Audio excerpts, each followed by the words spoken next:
तो next heading आप जो बना रहे हैं that is valence bond theory.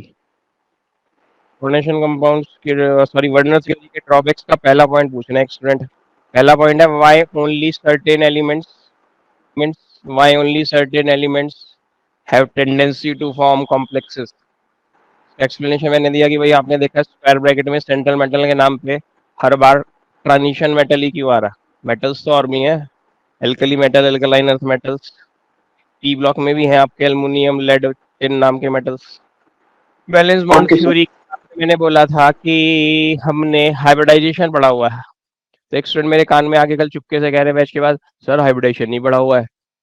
तो जब नहीं पढ़ा हुआ बोल ही दिया तो थोड़ा सा और गहराई में तो मैंने ऐसे बोला, मेरे पास खेत में गेहूं उगता है, तो गेहूं मेरे खेत में जो उगता है, दो खेत हैं, एक में जो गेहूं उगता है उसकी ईल्ड बहुत कम है।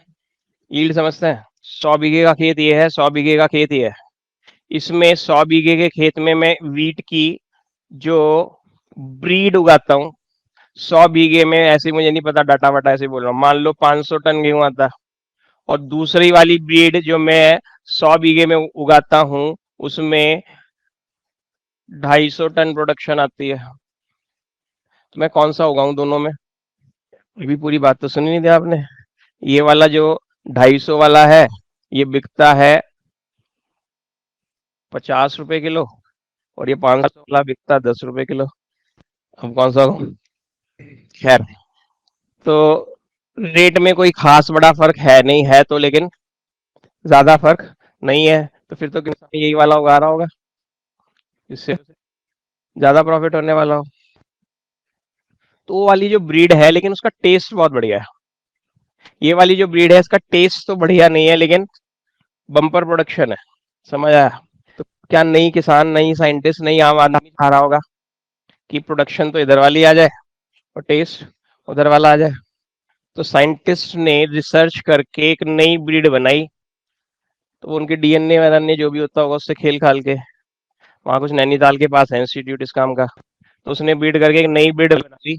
और नई ब्रीड में प्रोडक्शन तो 500 टन आती है और टेस्ट वो वाला आ जाता है। तो अब तो ये और ये भूल के पाएंगे। तो इस सीड को मैं क्या बोलूं, इन दोनों का हाइब्रिड है क्या। आ गया, ये तो मैं पहले ही बता था सर। एग्जैक्टली यही कहानी यहाँ केमिस्ट्री में लगानी है।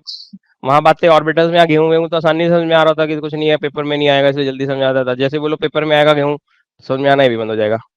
तो मेरे को अपने घर में, अपने रूम में चारों वॉल्स पे पेंट कराना था। ना तो फ्लोर पे कराना था, वो तो सर कराते ही नहीं है ना, सिर्फ वॉल्स पे कराना था। तो पेंटर ने बोला कि 4 बकेट पेंट लगेगा। 4 बकेट पेंट के नाम पे मैंने उससे बोला कि मेरे पास ना एक रेड पेंट बकेट का पड़ा हुआ है, पुराना बचा हुआ, 3 बाजार से मंगा ले। तो रेड कलर कौन कराएगा अपने घर में, अपने रूम में नहीं कराएगा ना। तो फिर क्या करें। उसने कहा 3 वाइट मंगा लो सर। आ गया। क्या करूंगा, चारों बकेट पेंट को एक बाल्टी में उड़ेल लूंगा, रॉड से वहां बढ़िया से सील कर दूंगा, पिंक कलर बन जाएगा। वापस बकेट में भरने की जरूरत नहीं, लेकिन समझने के लिए बोलूँ, वापस पेंट वाली बकेट्स में भरूंगा तो 4 ही लीटर या 4 ही बकेट पेंट तैयार या कम। लेकिन अब शेड, पहले तो 2 शेड्स थे, 3 वाइट के और एक, लेकिन अब चारों। तो मेरे को एक तो 2s ऑर्बिटल मिला। 2s ऑर्बिटल याद हो ऐसा होता है, कुल मिला के स्फेरिकल होता है, शेप हालांकि डबल बनाना चाहिए। और 3 2p मिले। इतना तो पता होगा 2p 3 होता है, एक 2px, एक 2py, एक 2pz। तीनों की शक्ल सेम या डिफरेंट, सेम होती है, बस उनका ओरिएंटेशन अलग होता है। अगर ये p orbital along x axis, ये कैसे लेट गया अलोंग y एक्सिस, और ये कैसे हो गया है शेप इनकी। तो मुझे 3p ऑर्बिटल्स मिले थे और इन्हें मिलके मुझे कुछ ऐसा बनाना था कि सेम हो। अब क्यों था, क्या बनाना था।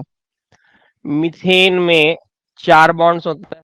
कार्बन के पास कितने अनपेयर्ड इलेक्ट्रॉन है, कार्बन के पास दो अनपेयर्ड इलेक्ट्रॉन होते हैं, इसका कॉन्फ़िगरेशन 1s2 2s2 2p2 होता है। 2s वैलेंस शेल है और 2p भी। वैलेंस शेल किसे कहते हैं? n की मैक्सिमम वैल्यू। n की मैक्सिमम वैल्यू क्या? n प्रिंसिपल क्वांटम नंबर 2 आ रही है, तो 2s वाला भी वैलेंस शेल और 2p भी वैलेंस शेल में ही है।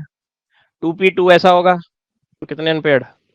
कोवेलेंट बॉन्ड का बेसिक फंडामेंटल क्या था कि हर इलेक्ट्रॉन चाहता है मैं पेयर्ड हो जाऊं, तो दो ही इलेक्ट्रॉन चाह रहे हैं मैं पेयर हो जाऊं। तो एक 1s नाम का हाइड्रोजन यहाँ आए, हाइड्रोजन में एक इलेक्ट्रॉन होता है 1s, और दूसरा हाइड्रोजन भी यहाँ आए 1s, और ये भी इसके साथ और ये इसके साथ पेयर हो जाए। तो कार्बन का फर्ज बनता था कि वो कितने बॉन्ड बनाए? दो। लेकिन कार्बन तो हमेशा और हमेशा, इतना तो सबको आता है, अब वो चारों सिंगल हो, एक डबल दो सिंगल हो, या एक ट्रिपल और एक सिंगल हो, समझ रहे हो ना क्या बोल रहा हूँ? लेकिन बनाता हर हाल में। अब चार होने के लिए उसके पास चार अनपेयर्ड इलेक्ट्रॉन जरूर होने चाहिए। तो क्या चाल चली वेंटॉफ और लीबेल नाम के बंदों ने? नाम समझ में आया मैंने क्या बोला? वेंटॉफ और लीबेल नाम के बंदों ने क्या चाल चली? उन्होंने बोला carbon always combines in excited state. Carbon को जब भी बॉन्ड बनाने होते हैं किसी के साथ, वो पहले एक्साइटेड स्टेट में आ जाता है। एक्साइटेड स्टेट मतलब कम एनर्जी से ज्यादा एनर्जी का हो जाना, या नहीं? कम एनर्जी से तो 2s की एनर्जी 2p से तो कम होती है, तो एक इलेक्ट्रॉन 2s का 2p में कूद गया, तो इसको बोला उसने एक्साइटेड स्टेट। कितने अनपेयर्ड हो गए? 4। अब हमारा रास्ता खुल गया, मीथेन में कार्बन 4 बॉन्ड क्यों बना रहा है, समझ आ गया या नहीं? ये कौन है? 1s हाइड्रोजन, ये इसके साथ ओवरलैप, ये इसके साथ ओवरलैप, ये इसके साथ ओवरलैप, ये इसके साथ ओवरलैप। अब 4 बॉन्ड बन गए, 4 सिग्मा बॉन्ड बन गए। अब फिर से शरारत शुरू दिमाग में कि मीथेन में जो 4 बॉन्ड होते हैं, इसमें 3 बॉन्ड तो बिल्कुल एक जैसे होने चाहिए। एक जैसे मतलब उनकी bond length, bond energy, bond parameters जिन्हें कहते हैं, वो एक से होने चाहिए। क्यों 3 के होने चाहिए? इनमें से 3 बॉन्ड कह रहे हैं मैं 2p ऑफ कार्बन और 1s ऑफ हाइड्रोजन से बनाऊं। ये वाला भी क्या कह रहा है? मैं 2p ऑफ कार्बन और 1s ऑफ हाइड्रोजन से बनाऊं। और ये भी क्या कह रहा है? मैं 2p ऑफ कार्बन और, लेकिन ये साहब क्या कह रहे हैं? मैं 2s ऑफ कार्बन और 1s ऑफ हाइड्रोजन से बनाऊं। तो ये वाला क्या कहेगा? मैं उन 3 बॉन्ड से कुछ अलग हूं। लेकिन मीथेन में चारों बॉन्ड हर तरह से बिल्कुल सेम मिलते थे। अब फिर से फंस गए वेंट ऑफ लीवेल कि चलो तुम्हारा 4 का किस्सा तो समझ आ गया, लेकिन यहाँ तो चारों बॉन्ड सेम मिल रहे हैं, और तुम्हारी कहानी के हिसाब से 3 एक से होने चाहिए थे और चौथा उनसे कुछ तो अलग होना चाहिए। तो अब कहानी पकड़ लोगे। वेंट ऑफ लीवेल ने नई कहानी सुनाई, दोनों अलग अलग काम करते थे और बात एक ही सुनाते थे दुनिया को। मिक्सर ग्राइंडर में लेके एक 2s और 3p डाले और मिक्स कर लिए। कितने ऑर्बिटल्स डाले? 4 ही तो हुए। मिक्स करके बाहर जब निकाले तो कितने निकलेंगे? 4 ही निकलेंगे, लेकिन उन चारों की शक्ल सूरत, जैसे एक रेड और 3 व्हाइट मिला के मिक्स करने पे 4 ही बकेट पेंट तैयार हुआ था, लेकिन चारों की शक्ल सूरत सेम हो गई थी। तो अब भी चारों की शक्ल सूरत सेम हो गई। उनमें से एक की शक्ल दिखा दे भाई जरा, तो उसने बोला एक की शक्ल ऐसी होती है। आई किसी की कुछ थोड़ी बात याद है? नहीं, एक की शक्ल ऐसी होती है, और ऐसी ऐसी शक्ल वाले कितने बनते हैं? 4। चारों में क्या होता है? चारों में क्या होता है? एक एक इलेक्ट्रॉन। मिक्स होने से पहले भी तो चारों में एक एक इलेक्ट्रॉन था, तो मिक्स होने के बाद 4 बने, और चारों में क्या है? ये चारों बिल्कुल एक से हैं, तो चारों के पास क्या क्या है? एक एक इलेक्ट्रॉन। अब जब चारों के पास एक एक इलेक्ट्रॉन है, तो चारों एक दूसरे से प्यार करेंगे या नफरत?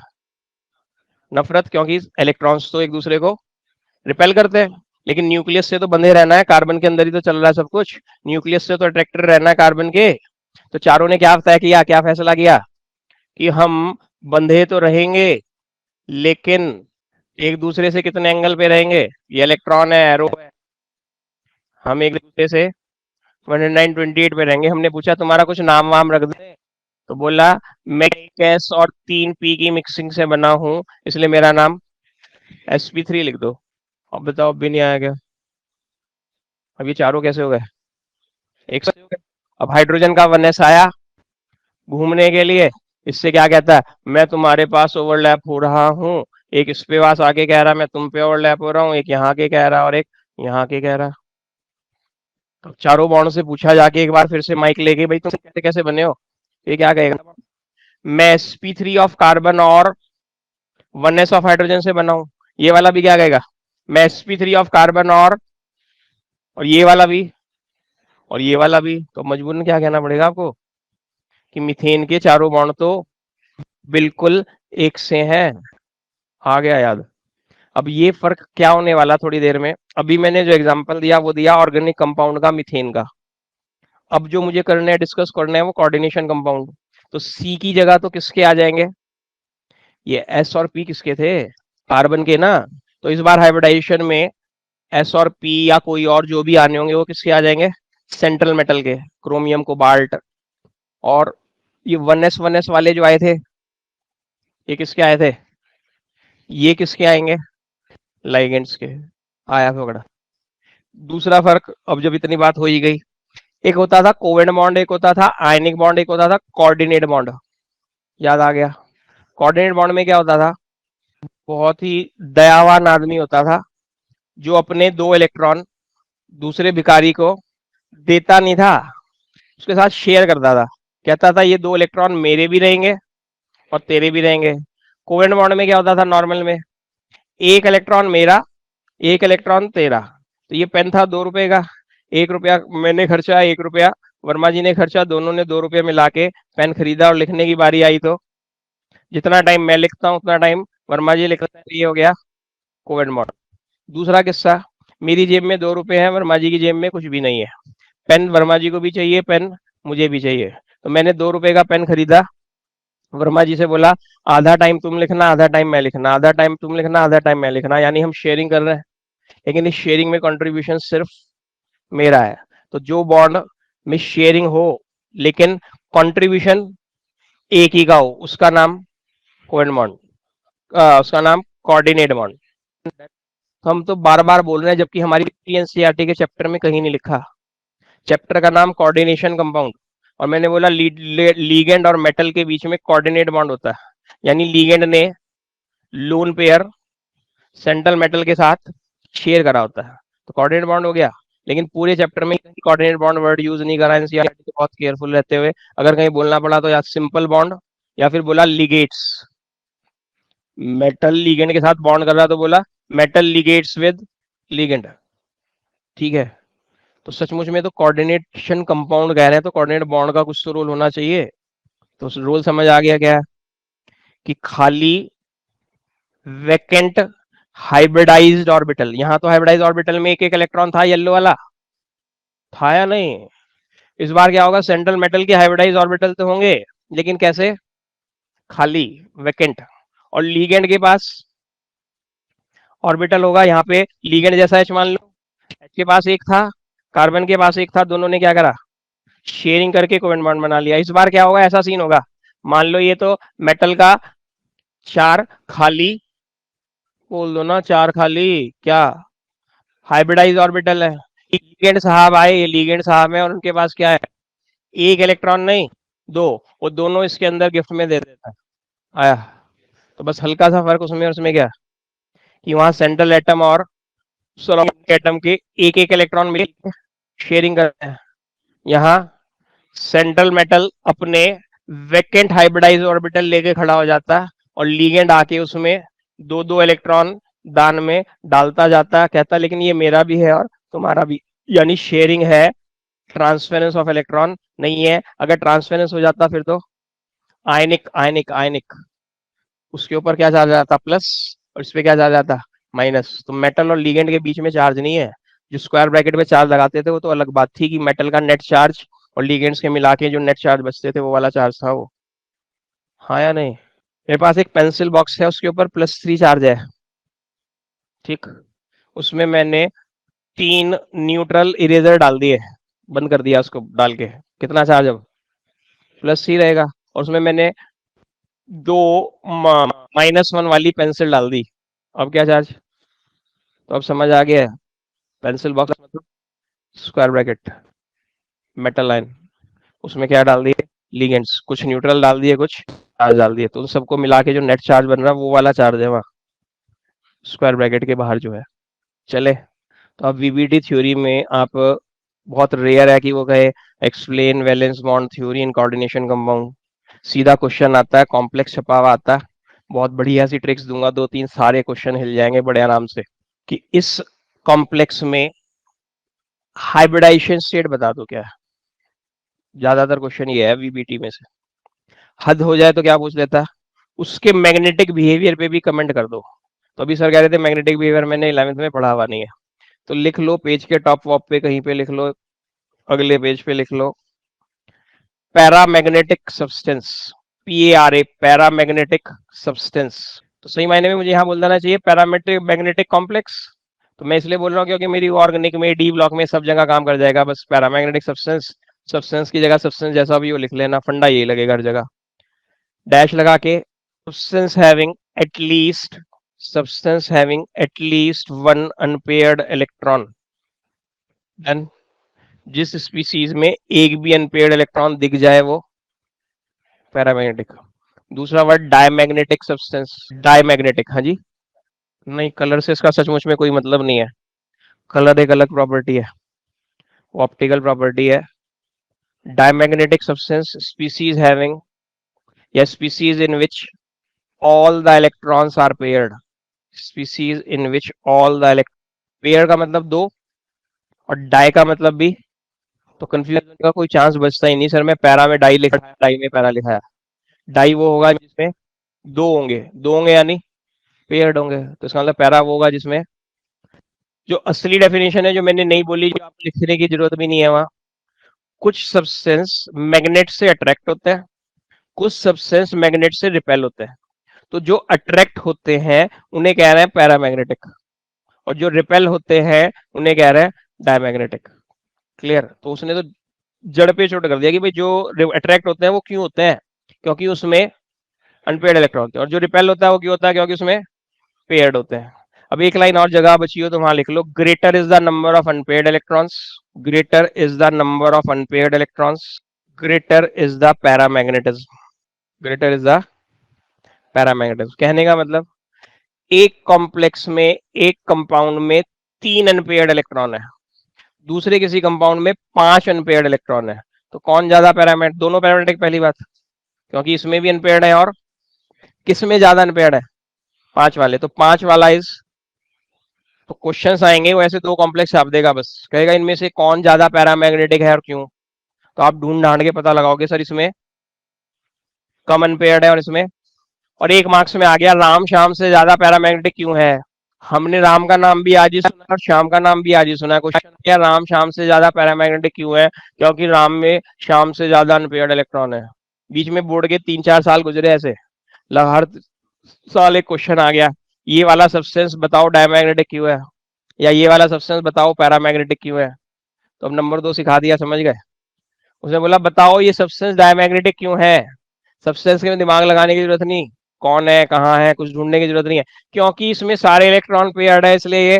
तो अब आप बैलेंस बॉन्ड थ्योरी पे वापस आ रहे हैं और वहां लिख रहे हैं सेंट्रल मेटल एटम और आयन, सेंट्रल मेटल एटम और ion under the influence of ligands, under the influence of ligands can use its atomic orbitals, can use its atomic orbitals for hybridization, for hybridization to give set of set of equivalent orbitals, to give set of equivalent orbitals, bracket में लिख सकते हो hybridize orbitals of definite geometry, hybridize orbital के बाद bracket बंद कर दो और उसके बाद क्या, of definite geometry as shown below, as shown below.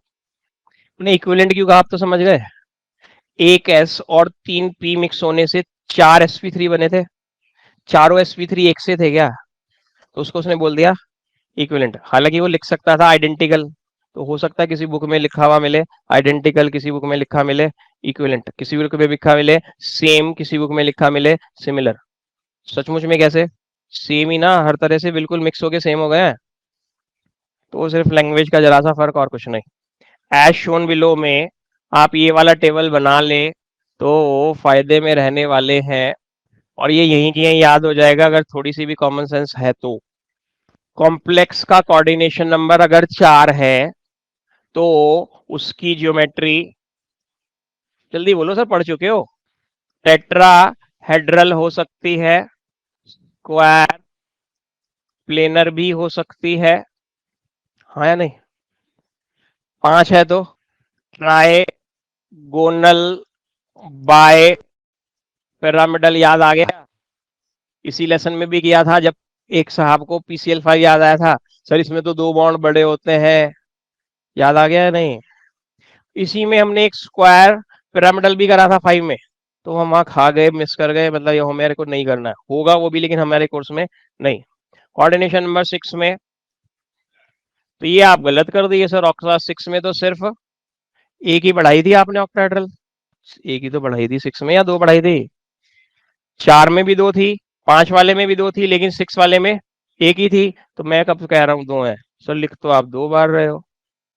Hybridisation state और कौन, एटॉमिक ऑर्बिटल्स इन्वॉल्व, इन्वॉल्व और लिख लेना सर, यहाँ पे लिखा गया, लिखने रहे फोटो खींचेंगे तो लिखो ना सर, साथ साथ हेडिंग तो बनाओ। हाइब्रिडाइजेशन स्टेट पूरा लिख लो HS की जगह, और AO की जगह atomic orbitals, atomic orbitals involved. तो अब इतना हमारे ख्याल सबको पता है, टेट्राहेड्रल में हाइब्रिडाइजेशन sp3 होता है।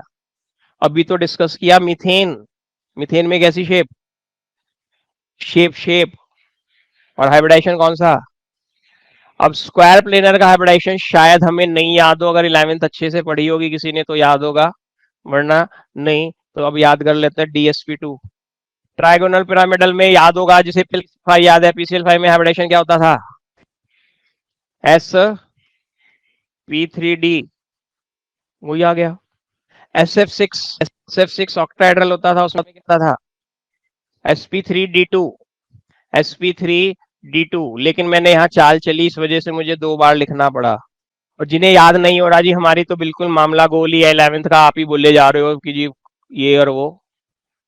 जब 4 है, पेन रोको, जब 4 है तो पार्स का सम 4 ही है, 1+3। फिर से जब 4 है तो पार्स का सम 1+1+2, 4 ही है।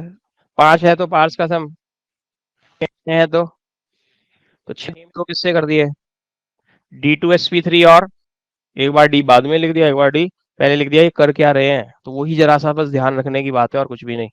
तो sp3 हाइब्रिडाइजेशन में हाइब्रिडाइजेशन किसका होता है, NS एंड, अभी पढ़ा 2s और 2p, कितने होते हैं 3, तो 3s और 3p हुआ, तो 3s एक और 3p 3, कौन सा 3px 3py 3pz, नहीं। अब यहां ध्यान देना सर, ये याद करने की चीज है, पकड़े क्या, अगर ये 4s है तो ये भी 4p है, लेकिन ये 3d है, n-1 समझ गए। अगर ये 2s है तो ये भी 2p है, लेकिन ये 1d, तो इसका मतलब ये 2 नहीं होगा, ये 3 भी नहीं होगा, क्योंकि 3s 3p तो होता है, लेकिन तो इसका मतलब कम से कम 4s 4p होगा, तब ये 3d होगा। के अंदर वाला यूज किया गया, 4s 4p कह रहा हूं, तो 4 कौन, वैलेंशियल, तो n-1 3 कौन, अंदर वाला, अंदर वाले को क्या कहते थे, कुछ याद हो किसी को, penultimate shell, second last shell को कहते थे पेनल्टीमेट शेल, तो डी कौन से वाला, पेनल्टीमेट वाला। अब sp3d में फिर से क्या, ns np nd, यानी 4s है तो 4ep है और 4ed है, 3s है तो 3s 3p 3d। अब पकड़ लोगे सर अगर थोड़ी सी भी कॉमन सेंस करती है अगली लाइन लिखते ही। इसका मतलब जब जब डी पहले लिखा गया है तो वो इंटीमेट वाला डी है।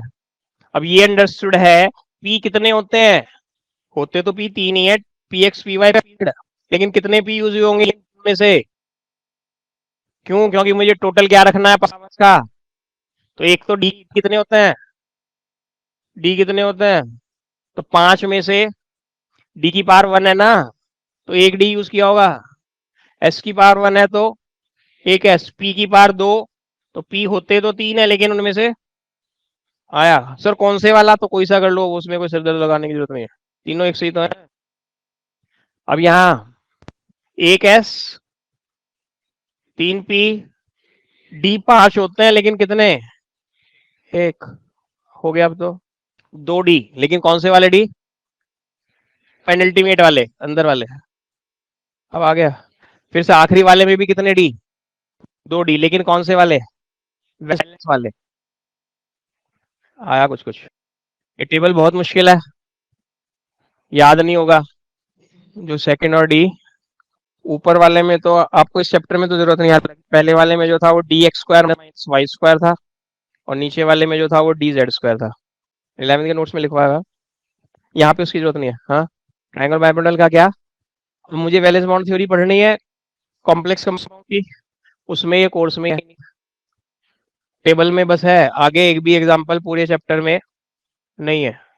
लास्ट में डायरेक्ट एक दिया हुआ है बस हाइब्रिडाइजेशन, लेकिन एक का भी नहीं है 5 का, ना आया आज तक ना करा दूंगा फिर वो जब FeSCO5 का। और फिलहाल अगर आप इलेक्ट्रॉन के बेस पे उठाना चाह रहे हो तो इतनी सी बात है कि PCl5 में फास्फोरस का ये हाल होता है बेचारे का।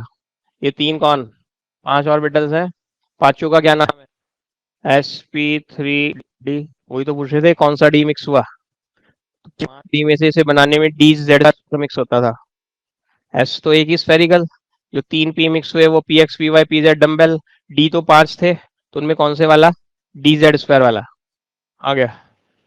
अब अगले पेज के टॉप पे बोल्ड लाइन के ऊपर लिखो, और जो मैं बात लाइन लिखा रहा हूँ ये मैंने नहीं लिखाई, ये बिल्कुल गलत है, थ्योरी के एंड में बता दूंगा क्यों गलत है, बिल्कुल अनऑफिशियल है, बिल्कुल इलीगल है, लेकिन इस लाइन से ही मेरे सारे क्वेश्चन सही हो रहे होंगे। तो वहां पे आप लिखना चाहो तो लिख लेना, दादा लिगेंड्स। दादा लिगेंड्स, तो हम कुछ लिगेंड्स को दादा लिगेंड्स मानते हैं, यानी स्ट्रॉन्ग लिगेंड्स मांगते हैं। तो किन किन को मानते हैं, सीओ, सीओ मतलब कार्बन मोनोऑक्साइड, तो सीओ कॉमा, जल्दी जल्दी लिखते जाओ, NH3 comma, NO2 negative comma, EN, ठीक है, कितने हुए, आगे कॉमा लगा के कुछ पैसे थोड़ी लगा देना है, बस इनके बेसिस पे हमारा काम हो जाएगा। कैसे हो जाएगा, तो देखिए किस्सा शुरू करते हैं। और चलो, इस साल के बोर्ड के पेपर भी आया था, इससे पिछले साल के पेपर में भी आया था। अब वो डिपेंड करता है, एक जैसे इस बार उसने 2 पूछ लिए थे, 2 कॉम्प्लेक्सेस, और पूछ लिया था इन दोनों में हाइब्रिडाइजेशन स्टेट बताओ और उनके मैग्नेटिक बिहेवियर पे कमेंट करो। तो हम कोऑर्डिनेशन नंबर 6 में 2 हाइब्रिडाइजेशन स्टेट सकती हैं, क्या क्या, D2sp3, और मैं जो बार बार सोच रहा था वो ये सोच रहा था सर, इसमें मैं जो डी इस्तेमाल कर रहा हूं वो अंदर वाला डी है क्या, इसमें जो डी इस्तेमाल कर रहा हूं वो, तो इसका एक नाम इनर ऑर्बिटल डी अंदर वाला है ना, तो इसलिए इसमें डी अंदर वाला है या बाहर वाला है, तो मेरे हिसाब से हो रहा था वही वाला है। ये अगर 4s है, ये 4p है, तो ये 5d है क्या, तो ये 4s है तो ये 4p है तो ये 4d है, तो लेकिन हमारे लिए तो 4 ही वैलेंस है। वैलेंस है मतलब आउटर मोस्ट है, मतलब आखिरी है, मतलब सबसे बाहर वाला है। इसके कॉरेस्पॉन्डिंग जाता तो क्या होना चाहिए था, N+1, लेकिन N+ नहीं है, वो ही वाला है, तो इसलिए मैं ऐसे ही बोल दिया, मैं कहा आप जो बाहर वाला गाना गाते हुए बोले ना बिना दिमाग लगाए कि अंदर वाला है तो ये बाहर वाला है, तो बाहर वाला नहीं है, वही वाला है, नहीं है वही वाला।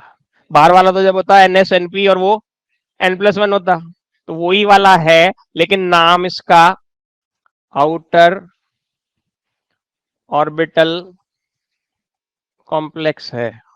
नहीं सर, वो सेकंड वाले के लिए वर्ड यूज नहीं हो रहे, ये जो इनर और आउटर हो रहा है भाई यहाँ भी होना चाहिए था, फिर यहाँ नहीं हो रहा क्योंकि दोनों ज्योमेट्रीज तो अलग अलग ही हैं, इसमें क्यों करना पड़ा, ज्योमेट्री दोनों में एक ही है ऑक्टाहेड्रल, तो इसलिए इनका नामकरण ऐसे किया।